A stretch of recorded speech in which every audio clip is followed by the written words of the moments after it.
Okay. So now the interview will last approximately 1 hour, and is divided into 4 parts: Part A, Part B, Part C, and Part D. And Part A is where we will ask you some general questions to get to know you better. And for Part B is where we will ask you further competency questions so we can learn more about your qualities and skill set. Part C is where you will be presented a simple case study question, and Part D you will be given a surprise. Okay, so now let's start Part A.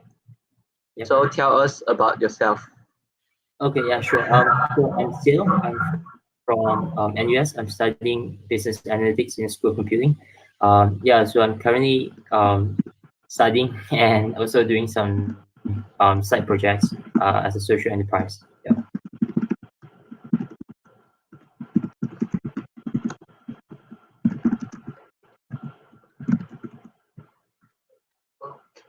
Hello.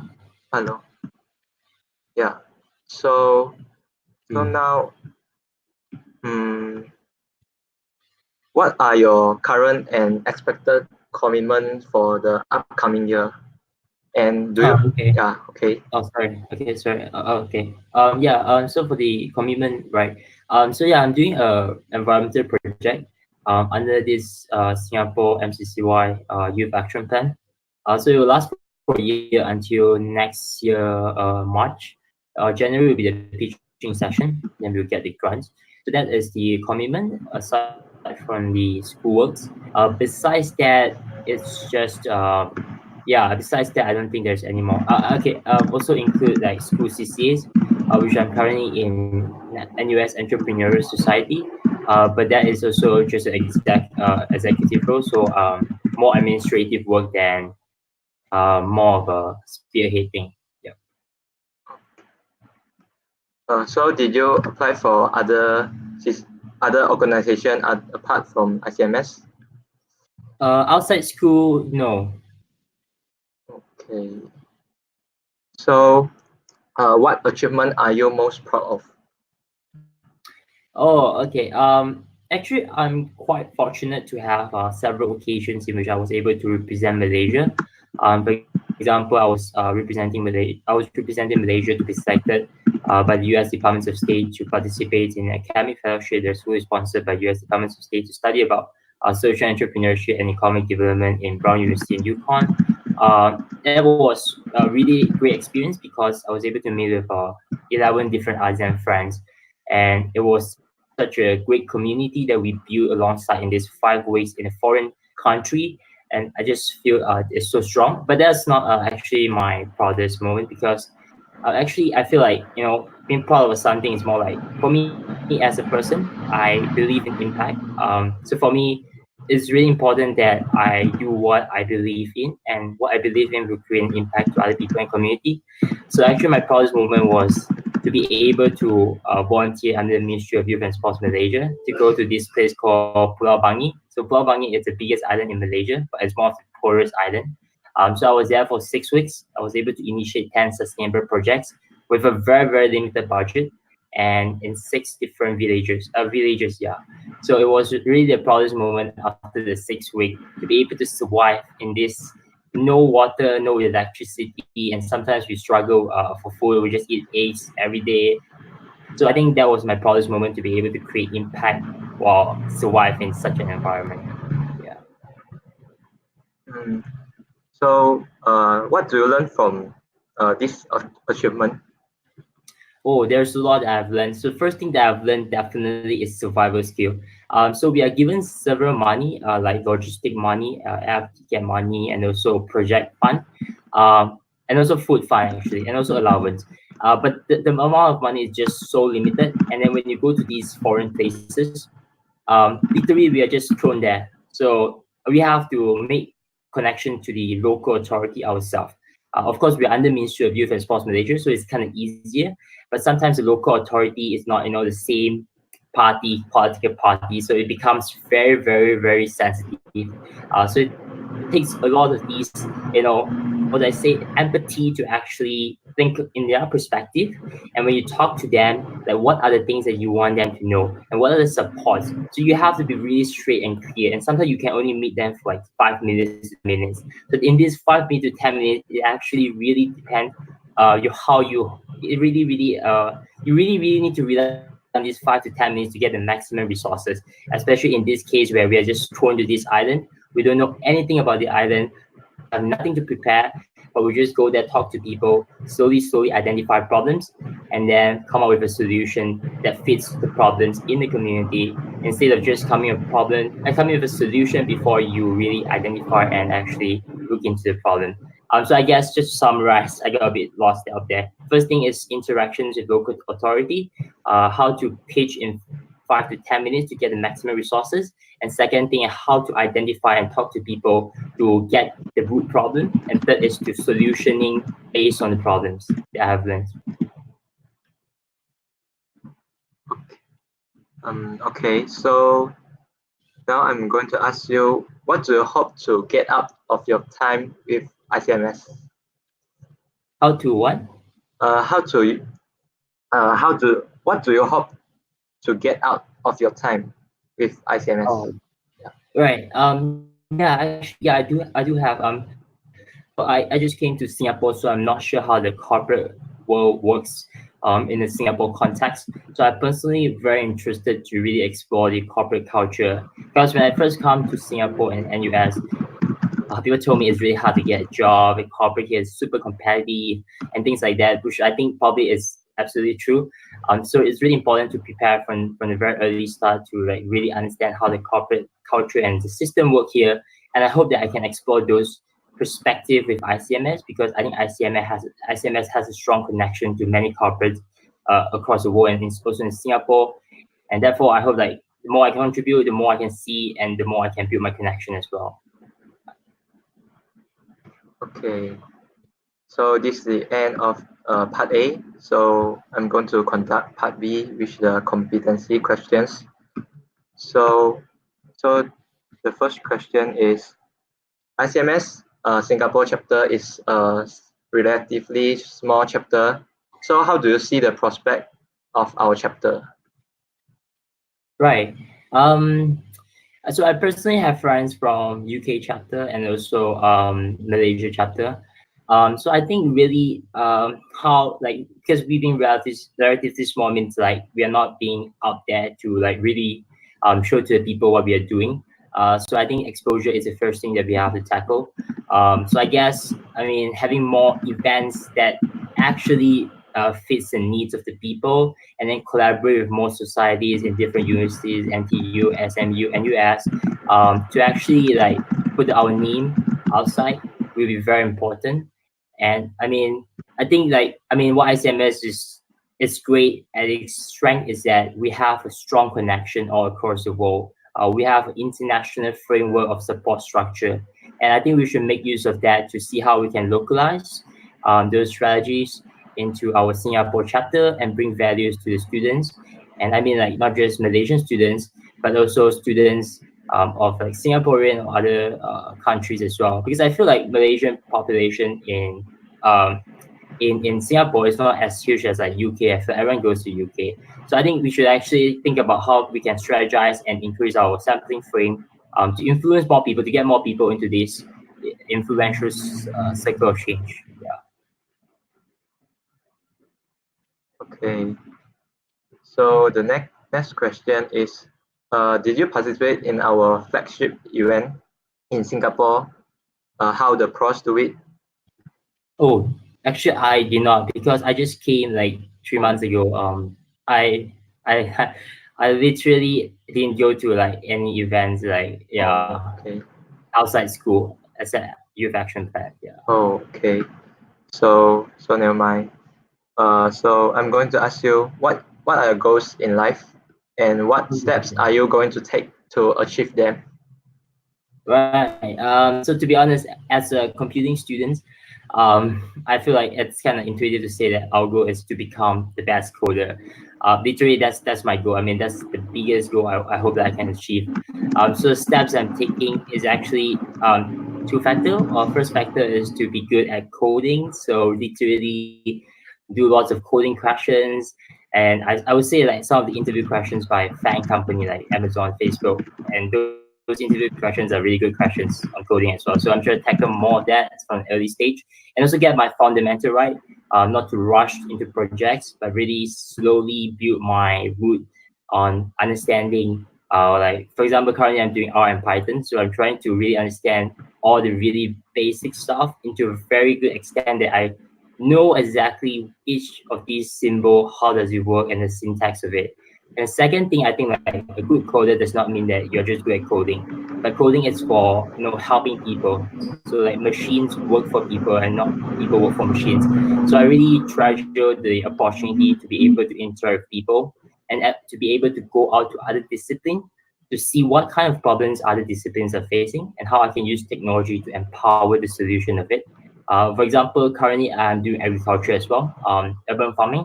Like next year, I'm going to Brazil to represent Malaysia to pitch about one of the agricultural innovation that uses artificial intelligence.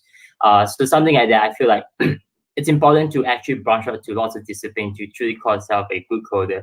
You have to solve a problem. Yeah, so that's my goal. Okay, thanks for sharing. So the next question is, in your opinion, what are the three most important criteria that one should possess when working with others as a team? So do you see yourself as a leader or a follower?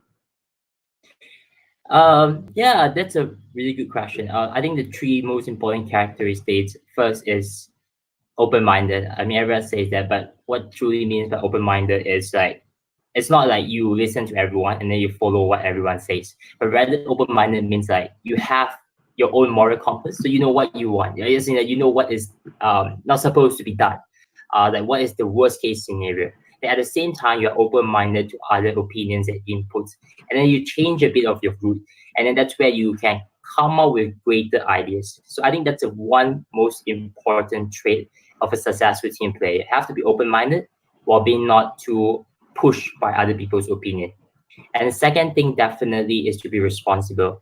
I couldn't stress this more enough. Like I think being responsible just means so much because it essentially means that you are going to take charge of what you are being given. So in a team, there's no way that you're going to micromanage everyone. So everyone has to be, in certain extent, a responsible individual. And that doesn't matter whether he's like super intelligent or not, super into that topic or not. Because if you're responsible and you do not know how to solve it, you ask people around. So responsibility is the second most important trait. Last but not least is responsive. I always tell my teammates about this, like, if I send you a WhatsApp message, if you see it, if it's not super hard kind of questions, I would expect you to reply me in less than an hour and at least by the day itself. Because in a teamwork, it's such a fast-paced world, things are moving really fast. If you delay the decision, the timeline is going to be fatal. So being responsive is really important as a good teammate. And I personally see myself as, because I personally is an introvert. So actually, if possible, I wouldn't want to take a leadership position. If I find like this individual is good to lead, I would love to support this individual. But sometimes it just there are circumstances in which you just have to lead. So I wouldn't mind taking the leading role when it comes to these kind of situations.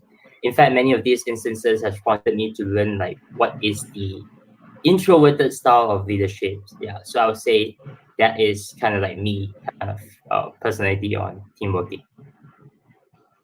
By the way, it's a bit lagging. Is it like lagging? Yes, yeah, be like, but Do you hear me? still, yeah, but I still can hear you, but a bit late. Oh shit! Yeah, Okay. yeah. So, but it's okay. So, Okay. so I'm going to ask you another question. Yeah. So, if one of the ICMS events happens during your examination period, and you are a part of the organization team of the event, so what would you do to make sure everything works well? Okay. Yeah, I think Yeah. that happens a lot. I just want to tell you a bit of my personal story. So it's kind of okay, maybe let's say it's kind of screw up, but I would say it's just kind of a great experience, part of a great experience. So I was doing my A level during in Kuala Lumpur boarding school. So basically I have I was also vice president for an NGO at that time, and I was also Microsoft student partner. So literally I have to do two things. First, I have to continuously do community building. I need to organize workshops for Microsoft, and then second thing, I have to organize an event and also run the organization. And then all of these happens in that month, like April, May, June, which is exam months. So it was like the most intensive months that I've ever had. So truly what important to make things work, in my opinion, is first you have to plan early. So for me, right, exam is not about doing last minute work. It's really about study every day, bit by bit, go into your inner brain, lizard brain. So what you need to do before exam is actually to sleep and rest well. So that's why I don't think exam clashes with a lot of these event stuff, and event stuff is more ongoing. And also second thing I think is very useful is like you separate urgent and important stuff. I think study is super important, but it should not be urgent. So it should be prepared early. And then sometimes event stuff can be very urgent. So it's good to always tackle this kind of urgent stuff as quick as possible. Get it done as quick as possible with quick decision, so you can focus more on the important stuff. So personally, when you sort things out in these two spectrum, then you realize like you actually do have a lot of free time. And I personally think like free time is a matter of ability and willingness. So I believe in the project, and that's why I take the role. And there's a willingness of me to make it happen. So I'll make it happen. The ability is just like yeah, study well, study hard before the thing happens. And then most importantly, if things doesn't really work out, you really have to rely on your teammate. So this is what I always tell my community or sub community or even my boss is like a good leader is that you don't overwork because you separate the job equally to your teammates. If you overwork, it means that your teammates are not working enough. It means that they're not feeling part of the vision and part of the mission as well. So that is very bad. So technically, a good team is where everyone gets a good amount of work so that no one is overworking. And when it needs help to fill in the hole of other people, each other can help each other. So that's the kind of spirit that I'm looking at. And I think it will work in a platform like ICMS where everyone is it's a great scholar and everyone has that open mindset. Yeah. Okay, so this is the end of part B, and I will hand over to Jiaxing for part C and D. Mm. Okay, hello, Xiong. I'm Jiaxing, the SD Director for SG chapter of ICMS. Hello. So imagine you're working on a project and two of the companies involved have requested for the same time slot. How would you approach this problem? Sorry, two of the company what? Two of the companies involved have requested for the same time slot Oh, of the event. Yeah. requested the same time slot. Yeah. Okay. Yeah, I mean, so first thing I think safely assume is like those companies are not like assholes. So I think as in like the reason why they clashes is perhaps because there's a misinformation. So definitely talk to the companies, tell them that okay, we are sorry. This time is actually not good. Can we propose this alternative time? And we believe this alternative time is better because of this situation. For example, it's closer to student season, it's far from exam season. So I think this is a better substitute. Would you rather go for it? Like so first I think talk to the corporate and of course try to convince them to go for alternate time slot. Yeah, I mean definitely have to talk to those people, and I'm pretty sure there's a way to go about it. Like I mean 1 year to 365 days should have one day they want. Yeah. So have you encountered this kind of problem before? To be honest, no, because like usually I organize a an event, so like just an event for the like 6 months preparation period. So I don't like organize two events at the same time. So I didn't really tackle like encounter this kind of situation. Yeah. Okay. So imagine that you are the Chief Executive Director of ICMS, tasked with overseeing our organization on an international scale. You have a global team of passionate Malaysian students to work with. Pitch to us an initiative that ICMS should be championing for its associates.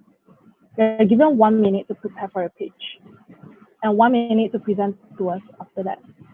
So 1 minute So, is now. okay. So just to clarify some with you, so I'm a chief executive director Of ICMS, of like, ICMS. yeah, Okay. the yeah, not of one chapter, but the whole ICMS. Okay. Okay. So I should pitch about what we should champion as ICMS for the associate. Yeah, and also putting in mind what you propose will enhance associates' value Mm-hmm. in ICMS. Oh, okay. Okay, got it. Oh, yeah. Okay, 1 minute to prepare. Right? Okay. Yep, the 1 minute starts now. Okay. So it's a pitch. Okay, cool. I'll make it like a pitch.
Mm, 1 minute is up. Okay. You can start pitching now. Okay. Um, what one thing great about Malaysian is that whenever you go around the globe, you probably see Malaysians. Malaysian is such a huge community all around the world that we are bonded very closely like a big family. And that's what I think ICMS stands for. A big family of support structure all across the globe in which every one of the associate in each chapter can rely and learn something from another associate within their chapter and beyond their chapter. So I think what we really champion in this big family is relationship and connection and professionalism. And these are one of like three of our 9 pillars that we actually champion because we believe that a great relationship forms because we are professional about what we do, we are passionate about what we do, and we hope that ICMS will continue to be made out of individuals who are doing great stuff and we are willing to share great stuff with other people. And that will form a relationship in which you can go to any part of the globe and find families in which you can rely for help. And I think ICMS ultimately it's a connectivity of impact that everyone, every Malaysian can opt to. Yeah. Okay. Yeah, we reached Thank by you. That's great to hear. Thank you so much. Okay, for the last part of the interview, you're required to pitch yourself to us and state why we should choose you to be an ICMS 10th Council Junior Associate and not the other interviewees that we have interviewed. Okay, okay. So that's the surprise, right? Okay, nice. Okay, yeah. Right away. You are given 1 minute to prepare for your pitch. Oh, all right. Okay. Okay. Pitch. Pitch is a strong skill.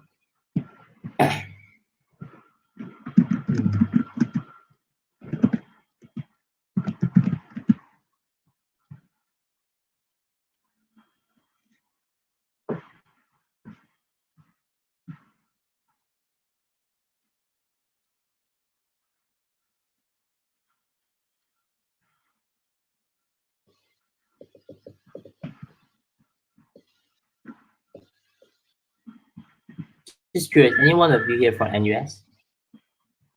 Yeah, I am. Oh, okay, cool. I was thinking of like, okay, nice. Okay.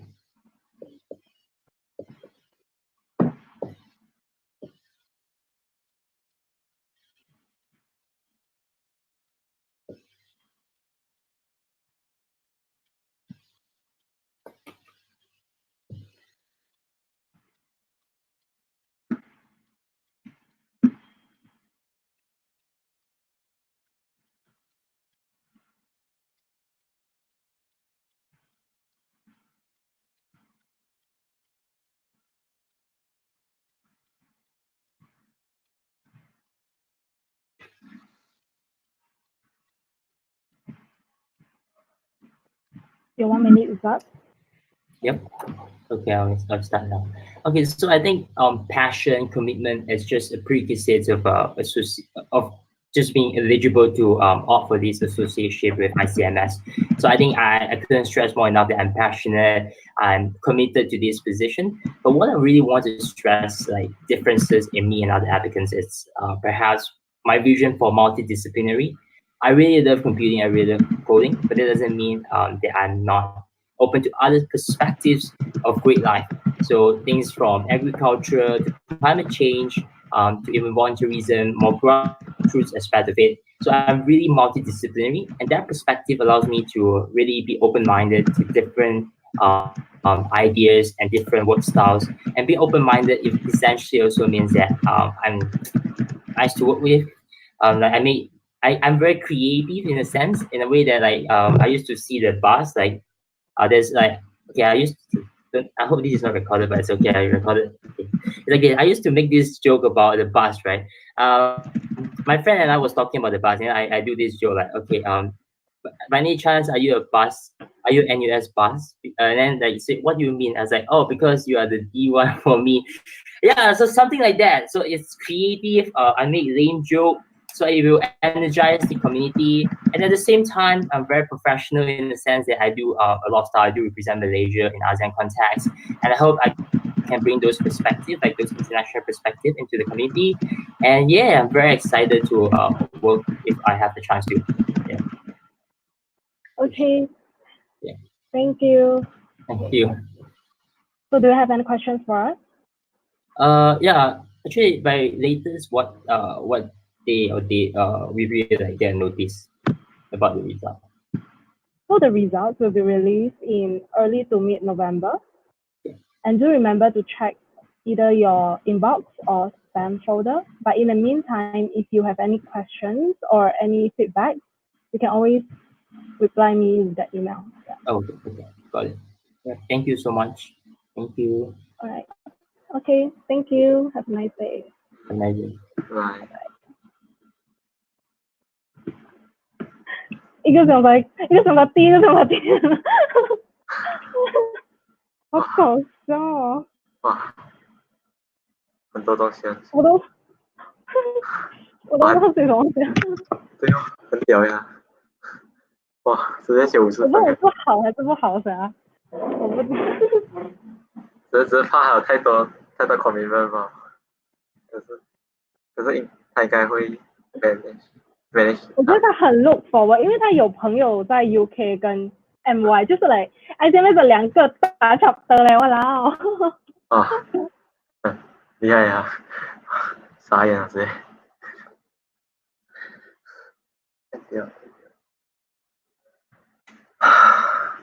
你会放那个 link 在那个哪里来？